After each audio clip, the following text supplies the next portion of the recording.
Bapak Ibu Saudara sidang jemaat Shalom. Hari Selasa tanggal 5 Januari 2021.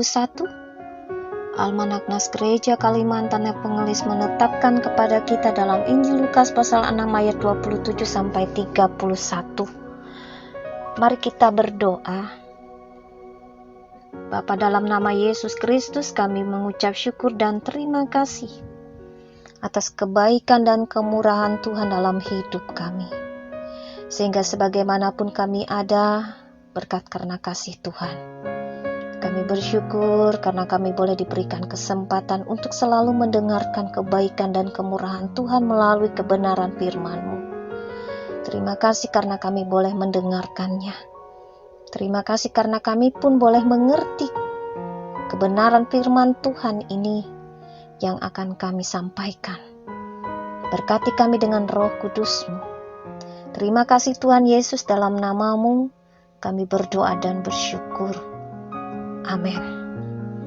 Bapak Ibu Saudara sidang jemaat yang dikasihi dan diberkati Tuhan, Injil Lukas pasal 6 ayat 27 sampai dengan 31 dalam nas kita. Saya akan membaca khususnya pada ayat yang ke-31.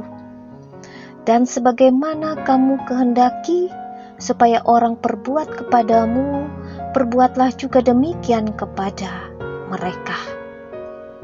Saudara yang diberkati dan dikasihi Tuhan, tema yang akan saya sampaikan kepada kita hari ini adalah berilah apa yang baik.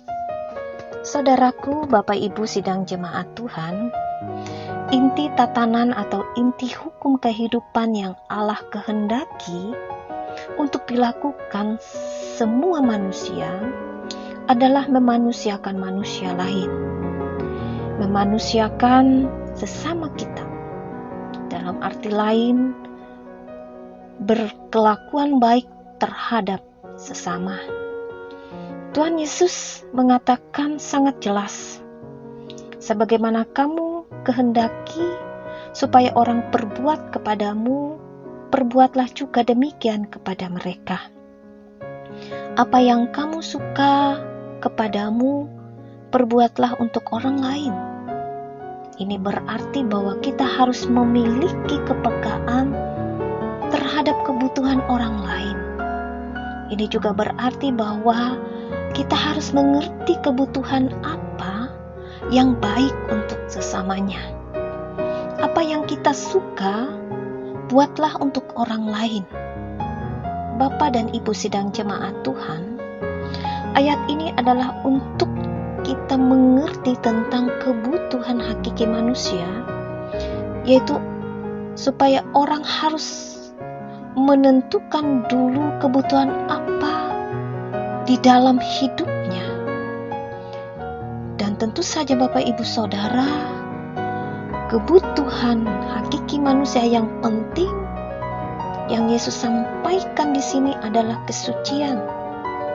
Kebutuhan hakiki manusia yang penting yang Yesus sampaikan adalah bertanggung jawab dalam hidup ini. Kebutuhan hakiki manusia yang penting yang Yesus sampaikan di sini adalah memaksimalkan semua potensi untuk kepentingan Tuhan.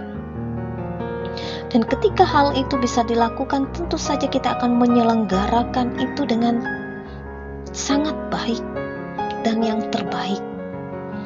Dan hal inilah yang harus kita ajarkan kepada orang lain. Apa yang kita suka kepada kita, maka kita perbuatlah juga itu kepada orang lain. Saudara, ketika kita mampu memahami bahwa kebutuhan hakiki manusia adalah kesucian, bertanggung jawab dalam hidup, dan itu adalah untuk kepentingan Tuhan, maka untuk mencapai hal itu kita harus bertumbuh dulu dalam kebenaran. Untuk mencapai hal itu maka kita harus dikembalikan dulu ke dalam rancangan semula. atau di dalam proses yang terus-menerus berlangsung. Sehingga ketika kita menatap orang lain, ketika kita diperhadapkan, berdampingan dengan orang lain, kita tahu bahwa kebutuhan hidup apa yang orang lain kehendaki.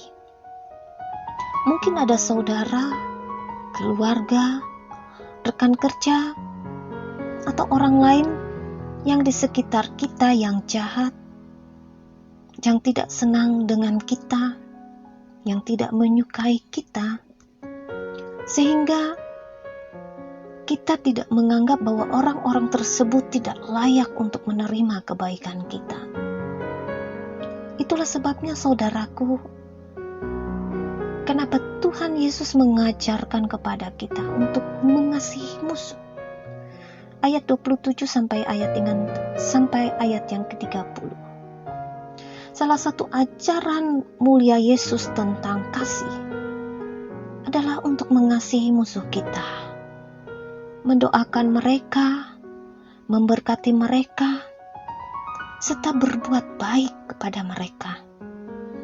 Yang dimaksud Yesus dengan musuh di sini adalah orang-orang yang menyakiti kita, orang-orang yang mengutuk kita, orang-orang yang menganiaya kita, orang-orang yang membenci kita, orang-orang yang memaki kita, dan orang-orang yang memperlakukan kita secara tidak benar dan tidak adil dan tidak sepantasnya. Oleh karena itu saudara, apa yang kita kehendaki dalam keseharian kita seringkali bukan apa yang diajarkan oleh Yesus. Terkadang kita ingin membalas dendam. Terkadang kita tidak bisa menerima perlakuan orang lain, apa yang orang lain lakukan kepada kita. Bapak dan Ibu sidang jemaat Tuhan, sungguh sesuatu yang menyenangkan ketika kita memiliki Tuhan Yesus di tengah-tengah kehidupan dunia ini.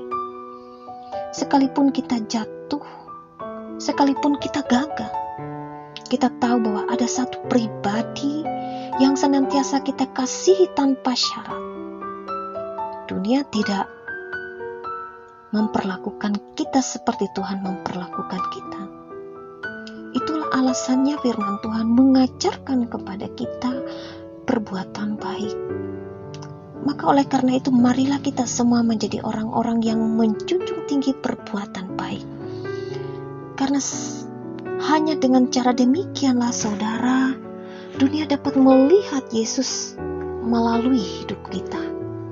Saat kita menampilkan kasih, saat kita mampu memberikan kebahagiaan kepada orang lain, saat kita mendatangkan damai sejahtera dimanapun kita berada, kita memiliki kesabaran, kita memiliki hati yang penuh dengan kemurahan, kita memiliki jiwa yang penuh dengan kesetiaan, kita memiliki hati nurani yang penuh dengan kelemah lembutan, serta kita mampu mengendalikan diri kita dalam penguasaan diri, sebagaimana yang disampaikan dalam Galatia 5 ayat 22 sampai 23 tentang buah-buah roh.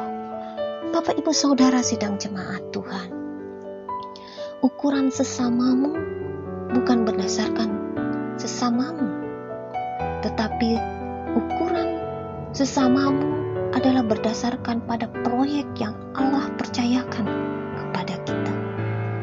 Meskipun itu menyakitkan bagi kita, seperti apa yang dikatakan di dalam nas ini, tetapi Tuhan Yesus mempercayakan untuk kita melakukan itu, yaitu memiliki perasaan dan pikiran sebagaimana Kristus Yesus. Berilah apa yang baik kepada siapapun orangnya. Berilah apa yang baik kepada siapapun dan dimanapun saudara berada, baik kepada pasangan hidup, kepada saudara-saudara, kepada keluarga, bahkan kepada orang lain maupun yang dekat ataupun yang jauh. Sesaat tidak hanya kita memberikan uang, meskipun kita perlu uang, tetapi ketika kita memberikan uang, akan senang sesaat. Ketika kita memberikan barang, orang akan gembira untuk menerimanya. Tetapi berilah apa yang baik kepada siapapun, terutama kita memberikan kebenaran. Karena dengan kita mampu memberikan kebenaran, maka itu adalah satu contoh yang kita dapat wariskan dalam kehidupan ini, dan itu adalah abadi. Berilah kebaikan dan lakukanlah kebaikan itu, Bapak Ibu Saudara. Maka ketika kita memberikan kebaikan dan kita mampu melakukan kebaikan kepada orang lain, maka orang lain pun akan melakukan kepada saudara. Tuhan Yesus memberkati kita, tetap semangat untuk melakukan kebaikan. Amin. Untuk firman Tuhan.